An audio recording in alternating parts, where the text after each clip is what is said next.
వీణా, ఏం చేస్తున్నావు? ఏం చేస్తానండి, రోజు చేసే పనే. బట్టలు ఉతకడానికి సిద్ధమవుతున్నాను.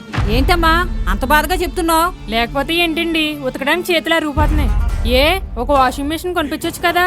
నా కాపురం అంతా ఉతకడంతోటే సరిపోయింది. ఆహా, వాషింగ్ మెషిన్ కొంటే సుఖపడిపోదామనా? నాకేనేంటి సుఖం, మీరు సుఖపడతారు కదా. మీరు 2 రోజులకు ఒకసారి ఉతుకుతారు కదా. అయినా మీరేంటండి, మీ సుఖం గురించి ఆలోచించకుండా నేను సుఖపడతానని ఈర్ష్యపడుతున్నారు. ఇదేంటమ్మా, తెల్లారిందంటే చాలు ఏదైనా అనేటప్పటికీ మీద పడిపోతున్నావు. నేను మీద పడిపోతున్నానా? ఎవరైనా వింటే నిజమనుకుంటారు. చాలా బాగుంది మీ మాట తీరు. అయినా మన గురించే కదండి కొనమని చెప్పేది. కోడల్నే వస ఎక్కువ పోసి పెంచేదనుకుంటా. గంటలా మోగుతుంది. చూడమ్మా వీణా, ఇప్పటి వరకు వాషింగ్ మెషిన్ కొనిపించడం నా వల్ల అవ్వలేదు. నువ్వైనా అబ్బాయితో చెప్పి కొనిపించమ్మా. దారిలోకి వచ్చారు. ఇక్కడ ఈవిడ నొప్పించకపోతే వాళ్ళ అబ్బాయితో చెప్పి మళ్ళీ చెడగొట్టేస్తారు. అందుకే ఇక్కడ లైన్ క్లియర్ చేశాను. ఎప్పుడు సునందయ్య ఏంటి, వీణ కూడా అప్పుడప్పుడు విజృంభిస్తుంది. సరే అత్తయ్య గారు.